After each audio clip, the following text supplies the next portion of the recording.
Hello everyone. So I hope your preparation for nursing officer competitive exams is going well. तो आज इस session में हम NCLEX and PR Yadav के कुछ MCQs करेंगे. Okay, so let's start our session. So the first question is, a client in the first trimester of pregnancy arrives at a healthcare clinic and reports that she has been experiencing vaginal bleeding. Okay. A threatened abortion is suspected. तो आपको कुछ words को पकड़ना है. ठीक है, पहला क्या हो गया, वेजाइनल ब्लीडिंग है, फर्स्ट ट्राइमेस्टर में आई है, एंड थ्रेटेंड अबॉर्शन सस्पेक्टेड है. Now and the nurse instructs the client regarding management of care. Okay, so which statement made by the client indicates a need for further instruction. ठीक है, कि हमें ये बताना है कि क्लाइंट ने ऐसी कौन सी स्टेटमेंट बोली है जो गलत है and we need to correct them, है ना. हमें उन्हें फर्दर इंस्ट्रक्शन देने की नीड है. देखो, एक पॉइंट है कि whenever a woman comes to me, ठीक है, इधर तो हमें बोला है कि वो फर्स्ट ट्राइमेस्टर ऑफ प्रेगनेंसी में आई है, बट सपोज हमारा जो सस्पिशन है वो किसके टूवर्ड्स होना चाहिए, या तो वो हो सकता है एक्टोपिक प्रेगनेंसी, ठीक है, या फिर हो सकता है एबॉर्शन. ठीक है, बट हेयर इधर बोला है कि थ्रेटेंड एबॉर्शन इज सस्पेक्टेड. ठीक है, so now what is threatened abortion. मैंने ये पढ़ा रखा है पूरा एबॉर्शन का. तो देखो, थ्रेटेंड एबॉर्शन क्या होता है, ये एक क्लिनिकल एंटिटी है. ठीक है, so a clinical entity where the process of miscarriage has started. Okay, so here the process of miscarriage has started, but it has not reached to a state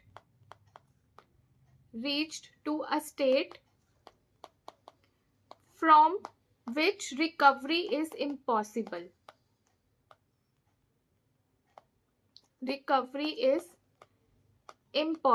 ठीक है, so this is threatened abortion. So threatened abortion क्या है कि जो हमारा process है miscarriage का वो स्टार्ट तो हो गया है, बट हम उसको रिवर्स कर सकते हैं. Why? Because it has not reach to a state जहां से रिकवरी पॉसिबल नहीं है. ठीक है, और जब भी थ्रेटेंड अबॉर्शन होता है तो यहाँ पे क्या कंप्लेंट होती है, यहाँ पे वेजाइनल स्पॉटिंग होती है. ठीक है, so a women comes to me with vaginal spotting and यहाँ पे देयर इज पेनलेस ब्लीडिंग होती है. ठीक है, so this bleeding is not associated usually with pain. ठीक है, बट समटाइम्स क्या होता है, जो वुमन है वो कंप्लेन करती है कि उसको माइल्ड बैकएक या फिर लोअर एब्डोमिनल पेन हो रहा है. तो this is the threatened abortion. अगर सपोज वो उस स्टेट पे पहुंच जाता है जहां से रिकवरी पॉसिबल नहीं है, तो उसको उस टाइप के अबॉर्शन को क्या बोलते हैं, उस टाइप के अबॉर्शन को हम बोलते हैं इनएविटेबल अबॉर्शन. ठीक है, where recovery is not possible. ठीक है, यहाँ पे क्या होता है, इनएविटेबल अबॉर्शन में जो रिकवरी है वो पॉसिबल नहीं होती है, बट थ्रेटेंड अबॉर्शन को हम रिवर्स कर सकते हैं.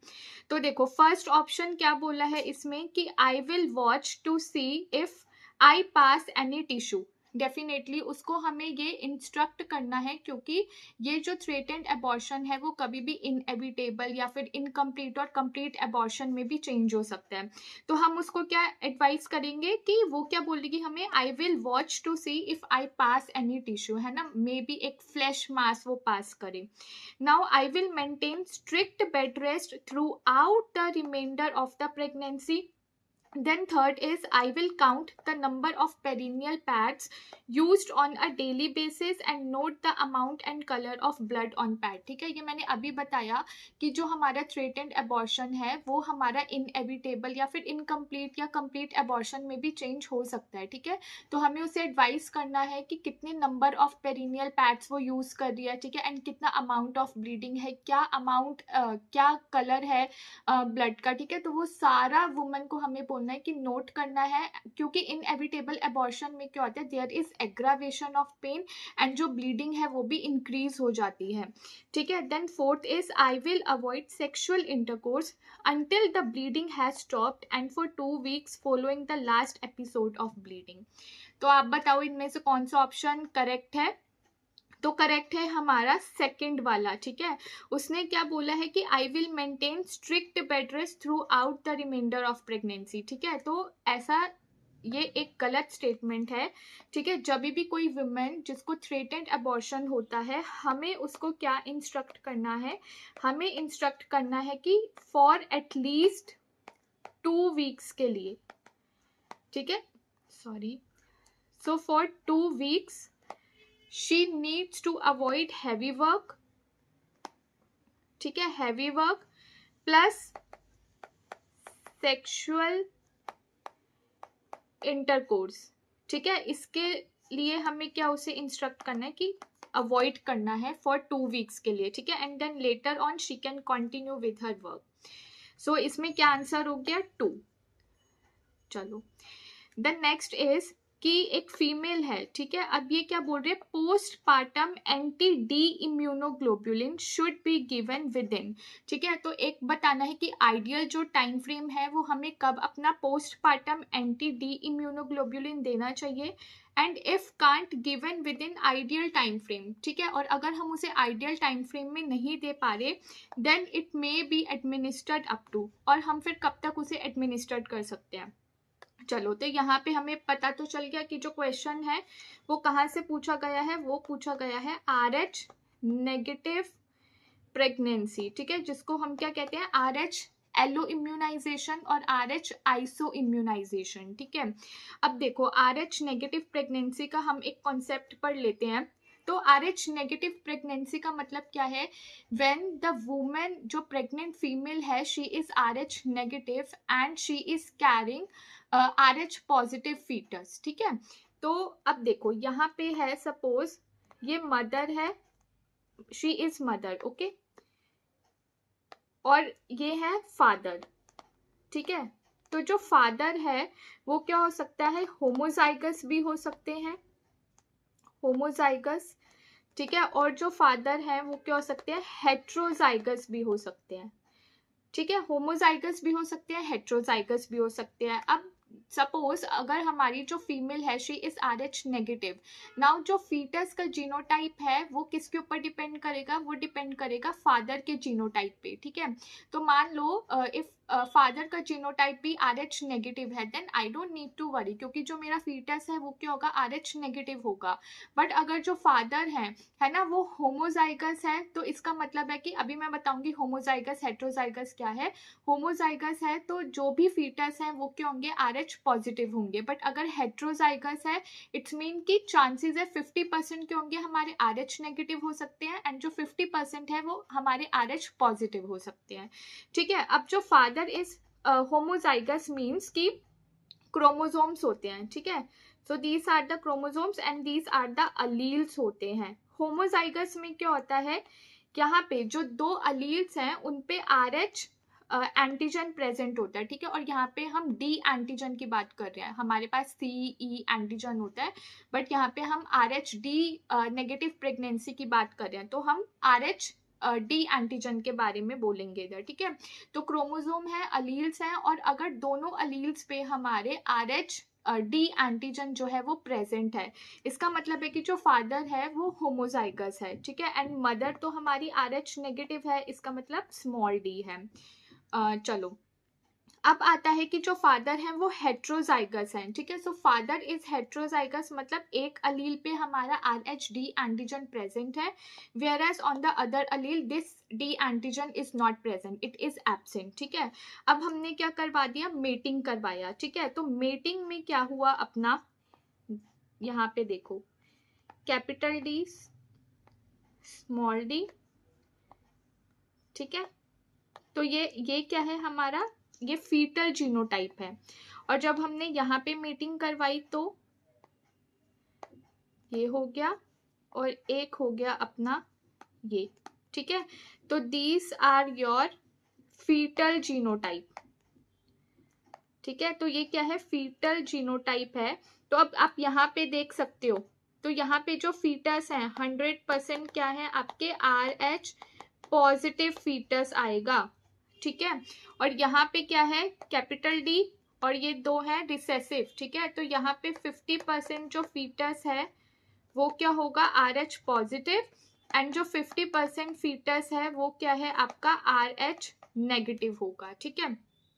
तो जो अब RH नेगेटिव प्रेगनेंसी है, सपोज हमने अब इस वुमेन में हम क्या करवाएंगे, हम करवाएंगे अपना इनडायरेक्ट कूम्स टेस्ट, ठीक है। इनडायरेक्ट कूम्स टेस्ट हम क्यों करवा रहे हैं, टू चेक कि कोई एंटीबॉडीज मदर की बॉडी में है या फिर नहीं है, ठीक है। तो हम एंटीबॉडीज के लिए इनडायरेक्ट कूम्स टेस्ट करवाते हैं। अब ये क्या है, सपोज नेगेटिव आ गया, तो मेरे पास एक women I at 16 weeks of gestation, she is RH negative, ठीक है। मैं अब मेरा जो नेक्स्ट स्टेप है वो क्या होना चाहिए कि मुझे फादर का ब्लड ग्रुप चेक करना है, वेदर जो फादर है वो RH पॉजिटिव है या फिर RH नेगेटिव है। अगर RH नेगेटिव है तो मुझे जो फर्दर हम इवेल्युएशन कर रहे हैं उसकी नीड नहीं है, बट अगर जो फादर इज RH पॉजिटिव, ठीक है, तो अब मैं क्या करूंगी, अपना इनडायरेक्ट कूम्स टेस्ट करूंगी, ठीक है। अगर वो नेगेटिव आया, well and good, and then I will repeat this test again at 28 weeks of gestation, ठीक है। तो हमें रिपीट करना है indirect Coombs test at 28 weeks of gestation, ठीक है। अब इधर भी अगर जो ICT है, that is indirect Coombs test, negative आता है, तो मैं क्या करूंगी, मैं दूंगी एंटीपार्टम प्रोफाइलेक्सिस, ठीक है। क्या करूंगी, मैं दूंगी एंटीपार्टम प्रोफाइलेक्सिस, ठीक है। कितना, एंटी-D इम्यूनोग्लोबुलिन, ठीक है। तो ये क्या होता है, हमारे पास एक इंजेक्शन आता है and this is quite expensive injection. तो एंटीपार्टम प्रोफाइलेक्सिस मैंने किससे दे दिया, विद एंटी-D इम्यूनोग्लोबुलिन। कितना देते हैं हम, 300 माइक्रोग्राम्स, ठीक है। कैसे देते हैं, IM देते हैं। And then when to administer, कब देना है हमें इसे, हम दे रहे हैं इसको at 28 weeks of gestation, which is antepartum prophylaxis, ठीक है। अब सपोज अब क्या हो गया, डिलीवरी हो गई, ठीक है, डिलीवरी हो गई। आफ्टर डिलीवरी जो बेबी है हम उसका ब्लड ग्रुप टेस्ट करेंगे, ठीक है। अब या तो दो ही आउटकम्स होंगे, या तो जो बेबी है वो RH पॉजिटिव होगा या फिर क्या होगा, RH नेगेटिव होगा। अगर RH नेगेटिव है then I don't need to worry, और मुझे अभी पोस्टपार्टम प्रोफाइलेक्सिस नहीं देना है क्योंकि जो मेरा फीटस है वो RH नेगेटिव है, ठीक है। अगर RH पॉजिटिव है तो मैं क्या करूंगी, अपना पोस्टपार्टम प्रोफाइलेक्सिस दूंगी, ठीक है। Postpartum prophylaxis same with anti D immunoglobulin, ठीक है। और ये इसको कितना देना है, 300 माइक्रोग्राम्स IM दूंगी। अब कब देना है मुझे, इसको देना है within 72 hours of delivery, ठीक है। तो कब देना है postpartum prophylaxis, within 72 hours of delivery. Suppose if the family is not able to afford this injection within 72 hours, ठीक है, बट स्टिल मैं इस इंजेक्शन को कब तक एडमिनिस्टर कर सकती हूँ, so I can administer this injection up to 28 days, ठीक है। बहुत बार ये पूछा गया है, जो भी हमारे नर्सिंग ऑफिसर कॉम्पिटिटिव एग्जाम्स होते हैं, ESIC हो गया, नॉर्सेट हो गया, आप कोई भी मतलब जो हमारे प्रीवियस ईयर क्वेश्चन पेपर्स है उसमें उठा के देखोगे तो ऑल्टरनेट ये पूछा ही जाता है क्वेश्चन, ठीक है। तो अगर मैं पोस्टपार्टम प्रोफाइलेक्सिस की बात कर रही हूँ तो आई कैन जो आइडियल टाइम फ्रेम है वो मुझे देना है इस इंजेक्शन को within 72 hours, but suppose मैं नहीं दे पाई तो I can administer this injection up to 28 days, right. तो यहाँ पे क्या है, 12 hours 14 days, 72 hours 28 days is my answer, ठीक है। तो मेरा आंसर क्या है, 72 आवर्स 28 डेज, ठीक है। चलो द नेक्स्ट क्वेश्चन कम्स कि the nursing instructor teaches a group of students about foetal circulation, ठीक है। तो अब यहाँ पे किसके बारे में पढ़ा रही है, foetal circulation, and then ask student to describe ductus venosus, ठीक है। तो किसके बारे में पूछा जा रहा है, डक्टस विनोसस के बारे में। Which statement by the student indicates an understanding of ductus venosus, okay. Now what are the option, it connects the pulmonary artery to the aorta, ठीक है, कि जो ये डक्टस विनोसस है ये पल्मोनरी आर्टरी को एओटा से कनेक्ट करता है, पहला ऑप्शन। दूसरा क्या है, it is an opening between the right and left atria, okay. Then third is it connects the umbilical when to the inferior vena cava, okay, and fourth is it connects the umbilical artery to the inferior vena cava, चलो अब इसको हम पढ़ लेते हैं. So this is our foetal circulation का diagram है. ठीक है, सो एवरीवन नोस कि दिस इज आर प्लेसेंटा. ठीक है, तो ये क्या है, हमारा प्लेसेंटा है. और इस प्लेसेंटा से क्या निकलती है अपनी, so at the centre of the placenta we have umbilical cord. ठीक है, so this umbilical cord is attached at the centre और नियर टू सेंटर. ठीक है, और इस अम्बिलिकल कॉर्ड में, ठीक है, तो जो हमारी अम्बिलिकल कॉर्ड है उसमें क्या है, 3 वेसल्स है अपनी. कौन सी वेसल्स है, वी हैव 2 umbilical arteries and 1 umbilical vein है. अब आप बताओगे राइट अम्बिलिकल वेन होती है कि left umbilical vein. So left umbilical vein कैसे याद करना, left one is left behind. ठीक है, तो we have 1 left umbilical vein and 2 umbilical arteries होती हैं. ठीक है, अब क्या होता है कि ये जो प्लेसेंटा है, देखो फीटस में क्या है, हम में आर्टरीज जो है दैट कैरी ऑक्सीजनेटेड ब्लड. ठीक है, फीटस में क्या है, जो वेन्स है दैट कैरी ऑक्सीजनेटेड ब्लड. ठीक है, तो इस प्लेसेंटा से जो हमारा अम्बिलिकल वेन जा रही है, ठीक है, so this is the umbilical vein, it carries oxygenated blood. Okay, तो this umbilical vein carries oxygenated blood जिसका सेचुरेशन अप्रोक्सीमेटली 80% होता है. ठीक है, तो कितना सेचुरेशन है, 80% है और ऑक्सीजनेटेड ब्लड कैरी करती है. Now you can see here this one. ठीक है, so this is a shunt, it is a connection. किसके बीच का कनेक्शन है ये, बिटवीन अम्बिलिकल वेन. ठीक है, and this is the inferior vena कावा. ठीक है, तो डक्टस विनोसस क्या हो गया, ये एक हमारा शंट बोल सकते हो या फिर कनेक्शन है between the umbilical vein and the inferior vena कावा. ठीक है, तो ये प्लेसेंटा से हमारी अराइज हुई अम्बिलिकल वेन. ठीक है, दिस अम्बिलिकल वेन जो है ये हमारी जाती है लिवर में. इन द लिवर, ये लिवर को क्या करती है, बाईपास करती है, किससे, through a shunt which is known as ductus venosus. ठीक है, एंड जो ब्लड है वो हमारा डायरेक्टली इंफीरियर वेना कावा से right side of the heart में जाता है. ठीक है, तो इधर लिख लेते हैं कि जो हमारा फर्स्ट शंट है, ठीक है, तो फर्स्ट लिख लो, we have ductus venosus. Venosus, ठीक है, तो ये क्या है, कनेक्शन है किसके बीच में, between umbilical vein and inferior vena कावा. ओके, और ये जो डक्टस विनोसस है आफ्टर बर्थ किसमें चेंज हो जाता है, ये चेंज हो जाता है हमारा लिगामेंटम विनोसम. ओके, किसमें चेंज हो जाता है, लिगामेंटम विनोसम. ठीक है, अब देखो, अब जो सेकेंड स्ट्रक्चर है वो कौन सा आता है, सेकेंड स्ट्रक्चर होता है हमारा foramen ovale. Okay, foramen ovale. ठीक है, और ये जो फोरामेन ओवेल है ये किसके बीच में होता है, so it is present between like here, between the right atria and the left atria. ठीक है, तो जो फोरामेन ओवेल है वो किसके बीच में प्रेजेंट है, between right and left atria. Okay, so foramen ovale is an opening between the right atria and the left atria. So जब हमारा जो blood है from inferior vena cava and superior vena cava, it comes to the right side of the heart.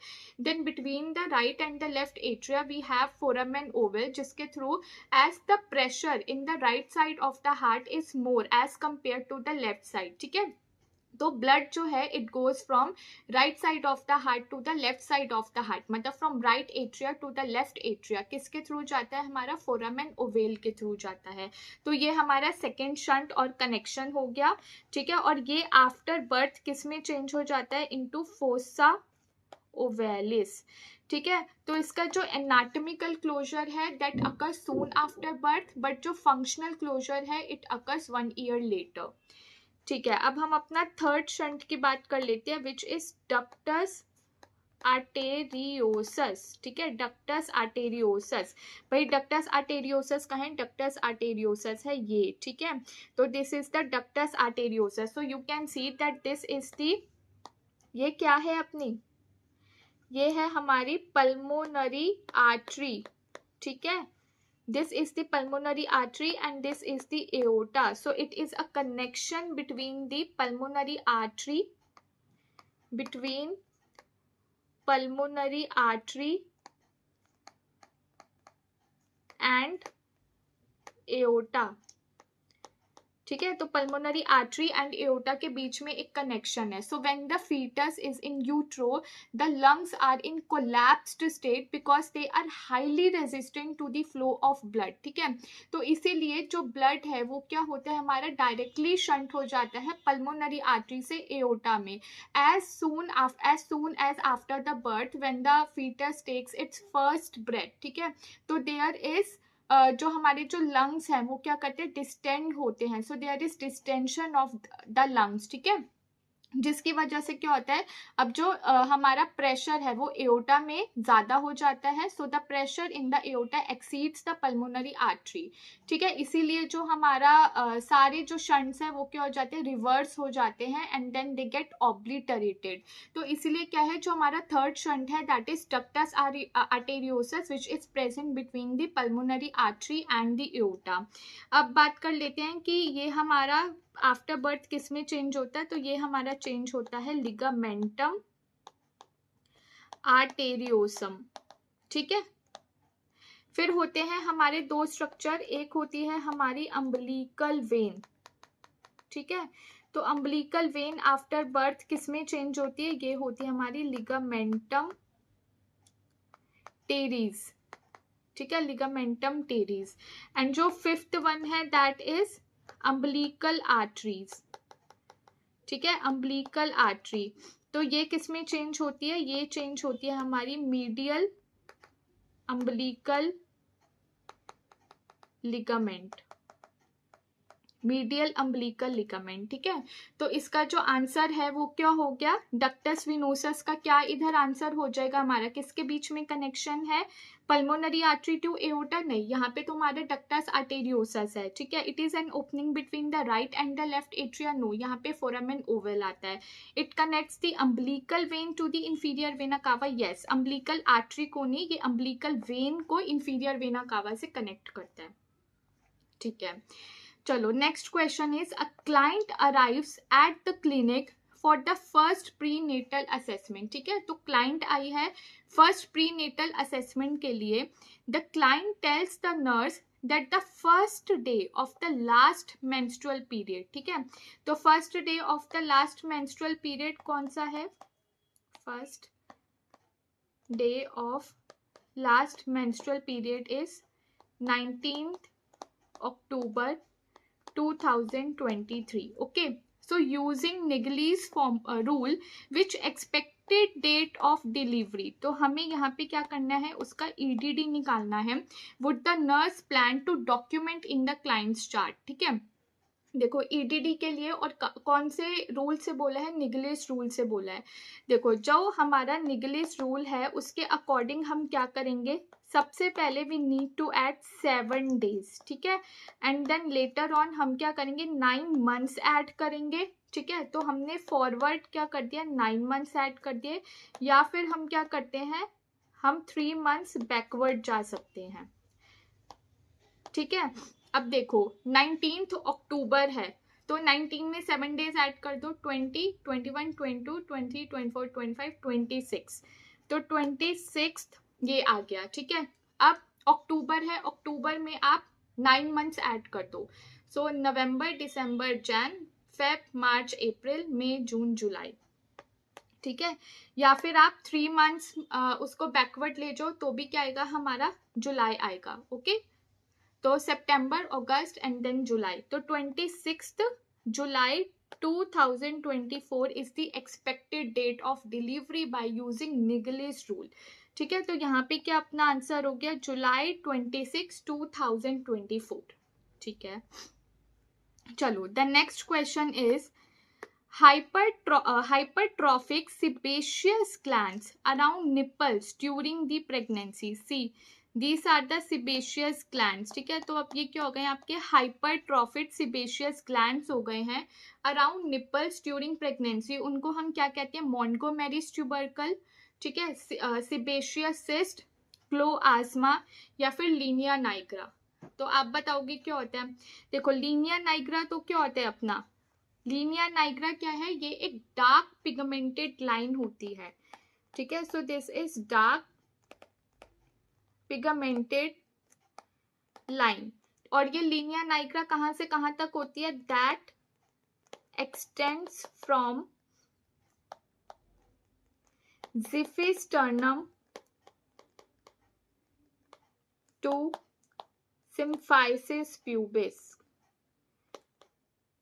ठीक है, तो जो Linnaea Niagara है ये क्या है? एक हमारी डार्क पिगमेंटेड लाइन होती है जो कि from xiphisternum to the symphysis pubis extend करती है। ठीक है, so that is linea Niagara.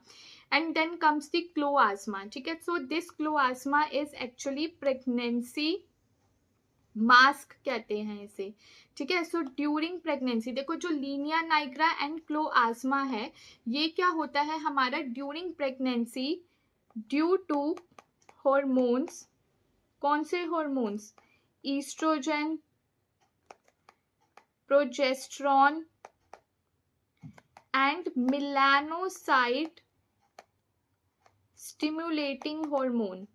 Melanocyte stimulating hormone, इनकी वजह से क्या होता है हमारे कुछ साइंस देखने को मिलते हैं जिसमें लीनिया नाइग्रा है, क्लोआस्मा है। सो क्लोआस्मा इज प्रेगनेंसी मास्क, जहाँ पे क्या होता है हाइपर पिगमेंटेशन हो जाती है अराउंड फोरहेड। ठीक है, चीक्स पे जो हमारा अपर लिप है, नेजल ब्रिज है, तो यहाँ पे डार्क पिगमेंटेड एरियाज हो जाते हैं due to oestrogen, progesterone and melanocyte stimulating hormone. ठीक है, then what is this Montgomery's tubercle. ठीक है, तो जो हमारे मोंटगोमेरीज ट्यूबरकल है ये क्या होता है? दिस इज लाइक, देखो in the non pregnant state में वी हैव सिबेशियस ग्लैंड्स। ठीक है, तो इन द एरियोला, ये देखो ये दिस इज द एरियोला और यहाँ पे क्या है हमारे पास सिबेशियस ग्लैंड्स है, but in the non pregnant state they remain in dormant state. ठीक है, तो ये क्या है हमारे डॉर्मेंट स्टेट में रहते हैं कितने? 5 to 15 सिबेशियस ग्लैंड्स होते हैं। ठीक है, तो these are 5 to 15 sebaceous glands होते हैं that remain in dormant state in non pregnancy. ठीक है, but during the pregnancy there is hypertrophy of these sebaceous glands. ठीक है, तो इनकी क्या हो जाती है? हाइपरट्रॉफी हो जाती है, जिसको हम मोंटगोमेरीज ट्यूबरकल कहते हैं। ठीक है, क्या बोलते हैं इनको? Montgomery's tubercle. And as sebaceous gland का क्या फंक्शन होता है? They secrete sebum, so their secretions keep the areola and nipples moist. ठीक है, तो उनको मॉइस्ट रखते हैं। तो यही है कि जो हमारे हाइपरट्रॉफिक सिबेशियस ग्लैंड्स हैं उनको हम क्या कहते हैं? मोंटगोमेरीज ट्यूबरकल कहते हैं during the pregnancy. Okay, now the next question is a postpartum Kleehor-Betke test, अपना KB test result indicates a feto-maternal hemorrhage of 40 ml of fetal blood. ठीक है, तो ये क्या बोल रहा है कि ये इंडिकेट कर रहा है कि 40 ml of feto-maternal hemorrhage हुआ है.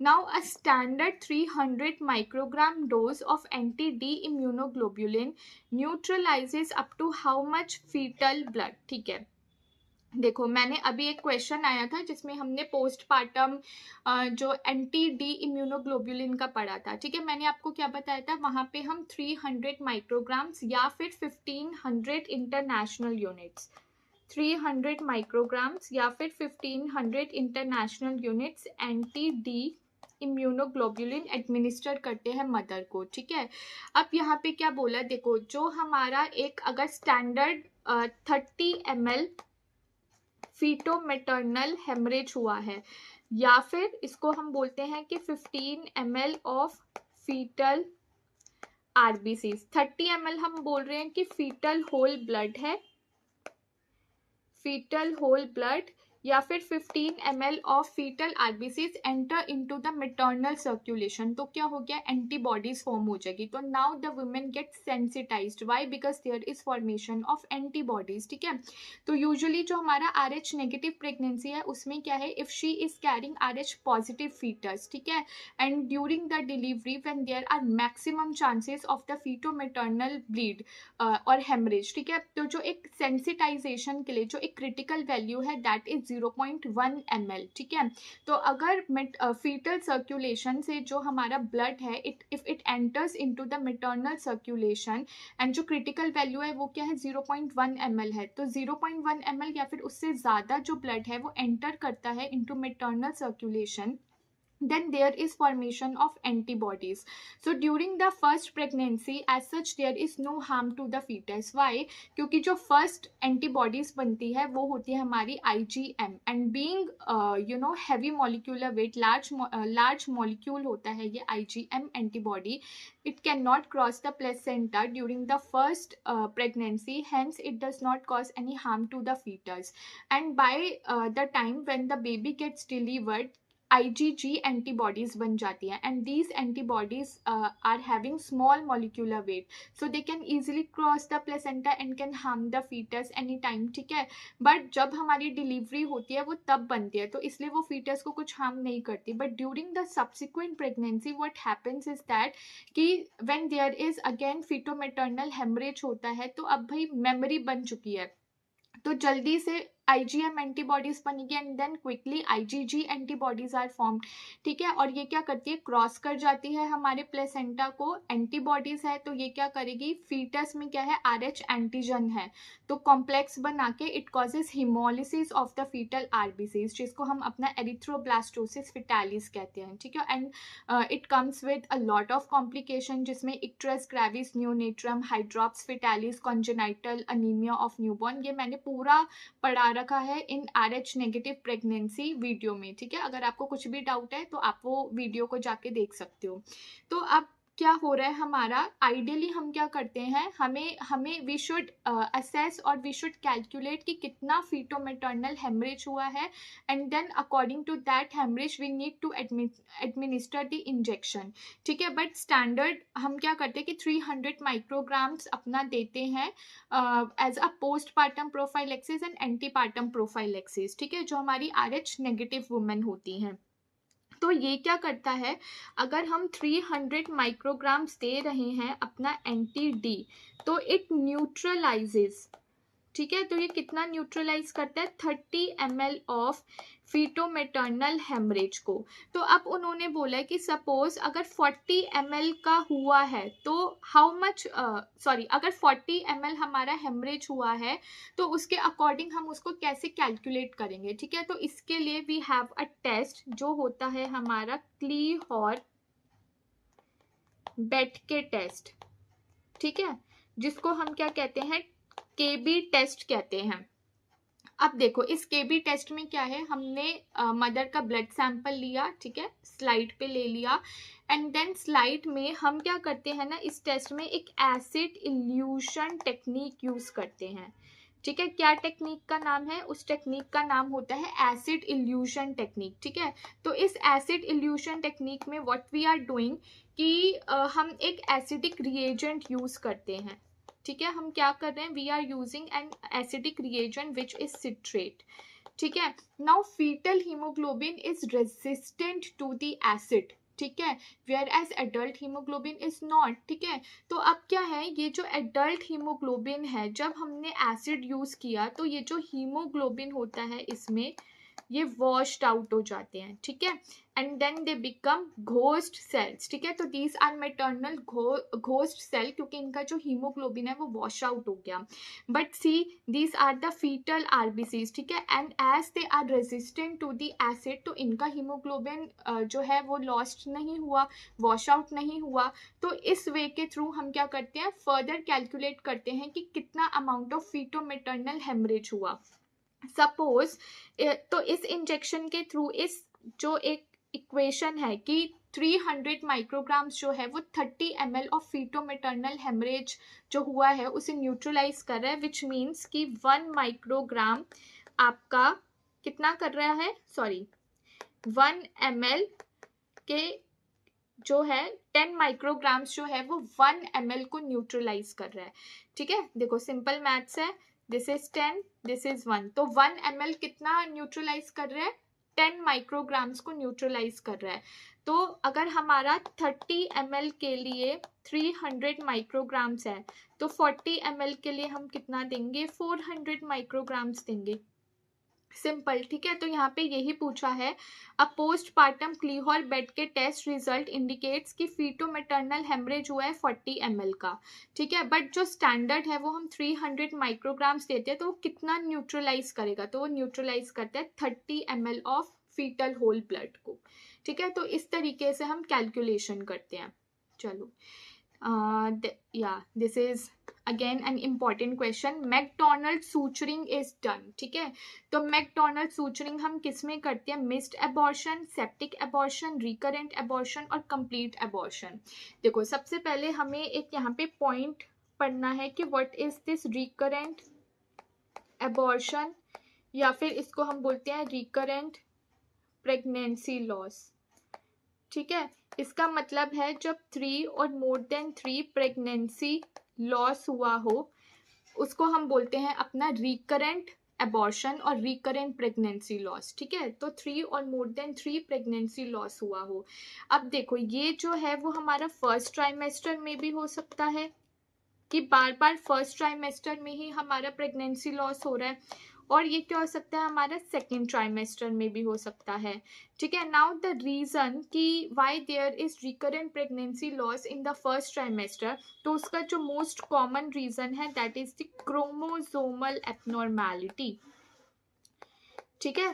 तो ये क्या होता है, हमारा क्रोमोसोमल एबनॉर्मैलिटी होता है। वेयर एज जो मोस्ट कॉमन रीजन है for recurrent pregnancy loss in second trimester में, वो होता है हमारा सर्वाइकल इनसफिशिएंसी, ठीक है। तो वो क्या होता है, हमारा सर्वाइकल इनसफिशिएंसी, ठीक है। When the cervix is not able to hold और retain the fetus even when like there is as such there is no uterine contraction, ठीक है। एंड इसमें हमें क्या देखने को मिलता है, there is painless cervical dilation देखने को मिलता है, ठीक है। Even in the absence of uterine contractions, the cervix is not able to hold और retain the uterus and it is associated with painless cervical dilation, ठीक है। तो जिसको हम क्या बोलते हैं, सर्वाइकल इनसफिशिएंसी कहते हैं। अब हम यहाँ पे ना अपना प्रोसीजर्स परफॉर्म करते हैं, ठीक है। तो वो हमारे कौन से प्रोसीजर्स होते हैं, एक होता है हमारा McDonald सर्कलाज and the second one is Shirodkar सर्कलाज, ठीक है। तो क्या है, मैकडोनल्ड एंड शिरोडकर सर्कलाज, ठीक है। नाउ दीज टू प्रोसीजर्स जो हैं इनको हम ट्रांस वेजाइनली करते हैं, ठीक है। तो हम कैसे कर रहे हैं इनको, ट्रांस वेजाइनली करते हैं, ठीक है। हमारे पास ट्रांस एब्डोमिनली भी हम क्या करते हैं, अपना सर्कलाज परफॉर्म करते हैं, या फिर हम क्या करते हैं, अपना ट्रांस वेजाइनली परफॉर्म करते हैं, ठीक है। ट्रांस वेजाइनली हम कर रहे हैं तो हम मैकडोनल्ड सर्कलाज और शिरोडकर सर्कलाज करते हैं। चलो, अब हम पढ़ते हैं कि हमारा जो मैकडोनल्ड सर्कलाज है उसमें क्या होता है। देखो, इसमें क्या है कि दिस इज द सर्विक्स, तो we pull the cervix and hold it, ठीक है। उसको होल्ड कर लिया, देन हम क्या करेंगे, सबसे पहले 2 o'clock से अपना सूचर लेंगे, ठीक है। 2 o'clock से सूचर लिया, इसके बाद देखो जैसे 1 सेकेंड हमारा ये है, ठीक है। तो हमने क्या किया, पहले 2 o'clock से गए, 2 o'clock से हम कहाँ गए, 10 o'clock पोजीशन पे गए, ठीक है। 10 o'clock पोजीशन से अगेन 8 o'clock पे गए, 8 o'clock से हम 4 o'clock पे गए, 4 o'clock से अगेन 2 o'clock पोजीशन पे गए, एंड देन हमने इधर अपना जो नोट है उसे टाई कर दिया, ठीक है। तो this is the McDonald cerclage. This McDonald cerclage जो है जो हमारा सूचर्स हैं, they should be placed as high as possible technically, ठीक है। बट क्या होता है ना कि हम we can not reach up to the internal os, क्योंकि इसको हमें इंटरनल ऑस पे प्लेस करना होता है जो हमारे सूचर्स होते हैं, ठीक है। बट हम उतना ऊपर रीच नहीं कर पाते, इसलिए हम ये जो सूचर्स हैं इसमें कहाँ प्लेस कर रहे हैं, सूचर्स को हम प्लेस कर रहे हैं सर्वाइको वेजाइनल जंक्शन पे, ठीक है। तो sutures are placed at cervico vaginal junction पे, कहाँ पे, इन द मैकडोनल्ड सर्कलाज, ठीक है। और मैकडोनल्ड सर्कलाज में हम क्या कर रहे हैं, सबसे पहले हम 2 o'clock गए, 2 o'clock से हम 10 o'clock गए, then from 10 o'clock to 4 o'clock, sorry 8 o'clock, then from 8 o'clock to 4 o'clock, then from 4 o'clock to 2 o'clock again, ठीक है। And then we tie the knot anteriorly. Why anteriorly, because it is easy to remove also, right. और ये जो sutures होते हैं हम कैसे लगाते हैं, हम ये जो सूचर्स हैं इनको प्लेस्ड करते हैं, पर्स स्ट्रिंग सूचर कहते हैं इनको। इनको क्या कहते हैं हम, पर्स स्ट्रिंग सूचर। जैसे देखो एक पर्स होता है ना, इसमें ये थ्रेड है and then we tie the knot, है ना, तो इससे क्या होता है जो ये पर्स है वो बंद हो जाता है। सिमिलरली अगर हमारा दिस इज द सर्विक्स, ठीक है, और ये ऐसे डायलेटेड है तो हम अपना सूचर प्लेस्ड करेंगे and we will close this to prevent the recurrent pregnancy loss और प्री टर्म लेबर को प्रिवेंट करने के लिए, ठीक है। Then comes the McDonald cerclage, ठीक है। अब जो मैकडोनल्ड सर्कलाज है, इस सॉरी शिरोडकर सर्कलाज, इसमें क्या होता है, यहाँ पे हम डाइसेक्ट करते हैं पैरा सर्वाइकल टिश्यूज, ठीक है। तो in the Shirodkar cerclage we are dissecting the paracervical tissues and we are trying to reach internal os, ठीक है। तो हम क्या करते हैं, इंटरनल ऑस पे अपने जो सूचर्स हैं उनको प्लेस करते हैं। अगर देखो बात करें तो जो मैकडोनल्ड सर्कलाज है it is easy to place, but इसके जो फेलियर रेट्स हैं वो हाई है as compare to the Shirodkar. Shirodkar cerclage के फेलियर रेट कम है, बट यहाँ पे like we have to dissect the cervical tissue and then हमें इंटरनल लॉस पे करना है and it is quite difficult to perform, whereas जो मैकडोनल्ड सर्कलाज होता है it is easy to perform, है ना। तो इसलिए जो मोस्ट कॉमन किया जाता है वो अपना मैकडोनल्ड सर्कलाज होता है। तो इसका आंसर क्या हो गया कि जो मैकडोनल्ड सूचरिंग है is done in missed abortion no, septic abortion no, recurrent abortion yes, ठीक है, कंप्लीट एबॉर्शन नो। तो रिकरेंट एबॉर्शन में करना है हमें, ओके। और next question is laminaria tents, ठीक है। तो लेमिनेरिया टेंस क्या है, these are hygroscopic osmotic dilators, rod shaped steel dilators, a cloth to cover patient during procedure or none of the above। देखो whenever we do the procedures like dilatation and curettage करते हैं, ठीक है, या फिर dilatation and evacuation करते हैं तो we need to dilate the cervix first, ठीक है। तो हमें सर्विक्स को डायलेट करना है, we can do it like either by giving a tablet misoprostol और बाय दीज लेमिनेरिया टेंट्स, ठीक है। तो ये जो लेमिनेरिया टेंट्स हैं ये क्या होते हैं, लेमिनेरिया टेंट्स, तो these are hygroscopic osmotic dilators, ठीक है। सो सी ये इमेज देखो आप, इस इमेज में क्या दे रखा है कि ये एक हमारा लेमिनेरिया टेंट है, ठीक है, और ये क्या है, इसका थ्रेड है। यू कैन सी इसका जो डायमेंशन है वो कैसा है, ठीक है। एंड आफ्टर दैट ये क्या हो गया, हमारा स्वेल हो गया। तो हम क्या करते हैं, in order to dilate the cervix before the procedure this dilatation and evacuation we insert this laminaria tent in the cervix, ठीक है। नाउ ये जो लेमिनेरिया टेंट है from the surrounding cervical tissues it absorbs the water and swell हो जाता है, ठीक है, जिससे क्या होता है, it helps in the dilatation of the cervix, ठीक है। तो ये किस में हेल्प करता है, हमारा helps in dilatation of cervix, ठीक है। तो सर्विक्स की डायलेटेशन में ये हेल्प करता है। तो हम क्या करते हैं, इसको इंट्रोड्यूस्ड करते हैं एंड देन ओवरनाइट रखते हैं like for 12 hours and then हम मॉर्निंग या जो भी नाइट है जब हम प्रोसीजर करते मतलब प्रोसीजर करने से पहले हमें इसे 12 आवर्स रखना होता है।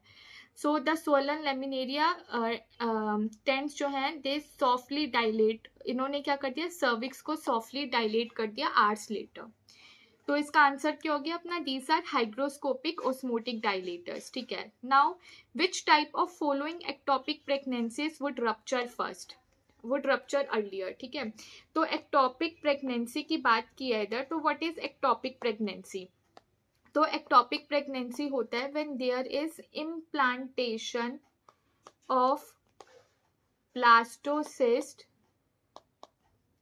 Eight site other than uterus, ठीक है। यूट्रस में ना होके कहाँ पे हो रही है, सपोज फेलोपियन ट्यूब में, ओवरीज में, सर्विक्स में देयर इज एब्डोमिनल प्रेगनेंसी, तो उसको हम क्या बोलते हैं, उसको हम बोलते हैं एक्टोपिक प्रेगनेंसीज, जहाँ पे हमारा जो ब्लास्टोसिस्ट का इम्प्लांटेशन है वो कहाँ पे हो रहा है, at a site which is other than uterus, ठीक है। एंड जो मोस्ट कॉमन टाइप की एक्टोपिक प्रेगनेंसी है वो हमें कौन सी देखने को मिलती है, वो देखने को मिलती है हमें ट्यूबल एक्टोपिक, ठीक है। तो ट्यूबल एक्टोपिक प्रेगनेंसी होती है। नाउ अब सबको पता है कि जो हमारी फेलोपियन ट्यूब है, suppose like this is the fallopian tube, ठीक है, and then this is infundibulum and this are like fimbriae, ठीक है। तो ये वाला जो पार्ट है, कौन सा part, 1 second, okay, so this part को ये this is interstitium, so this is interstitium, ठीक है। then this part is isthmus, ठीक है। तो ये क्या हो गया आपका isthmus हो गया। then comes your this one, ठीक है, ampulla longest है, this is ampulla, ठीक है। फिर आएगा आपका this one infundibulum and these are the fimbrae, ठीक है, फिंगर लाइक प्रोजेक्शंस होती है। तो उन्होंने बोला है कि कहाँ पे जो एक्टोपिक प्रेगनेंसी है वो सबसे पहले रप्चर होगी। तो देखो इंटरस्टिशियम जो है ये क्या होता है अपना, this is the narrowest part होता है, ठीक है। तो this is the first narrowest part and isthmus क्या है, this is the second narrowest part.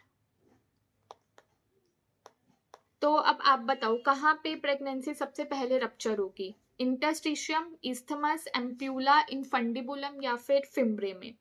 तो जो देखो मोस्ट ऑफ दी स्टूडेंट्स यहाँ पे कंफ्यूज हो जाते हैं, उन्हें लगता है कि जो नैरोएस्ट पार्ट है दैट इज द इंटरस्टिशियम, इसलिए जो सबसे पहले एक्टोपिक प्रेगनेंसी है वो रप्चर होगी at interstitium, which is wrong, ठीक है। देखो इंटरस्टिशियम जो है it lies close to the uterus, ठीक है। तो यहाँ पे क्या है हमारा ऐसे यूट्रस है, ठीक है, और इंटरस्टिशियम जो it lies close to the uterus, so it supports the pregnancy. जो यहाँ पे एंडोमेट्रियम मायोमेट्रियम होती है दैट सपोर्ट्स द प्रेगनेंसी, इसीलिए जो हमारा इंटरस्टिशियम है वहाँ पे 10 to 12 वीक तक क्या चलती है, एक्टोपिक प्रेगनेंसी हो सकती है वहाँ पे, ठीक है। तो जो आंसर है दैट इज द isthmus होता है, ठीक है। isthmus पे 6th वीक पे अपना एक्टोपिक प्रेगनेंसी अबॉर्ट या रप्चर हो सकता है, ठीक है, और एम्प्यूला में चलता है ये 8th वीक तक, ओके। तो आंसर क्या हो गया इसका, isthmus। तो आई होप कि ये आपके लिए बेनिफिशियल रहा होगा। नेक्स्ट टाइम हम ऐसे ही और MCQ प्रैक्टिस करेंगे, ठीक है। एक्टोपिक प्रेगनेंसी को पूरा डिटेल में पढ़ेंगे एंड सून हम लेबर भी अपना स्टार्ट करेंगे, ओके। So thank you.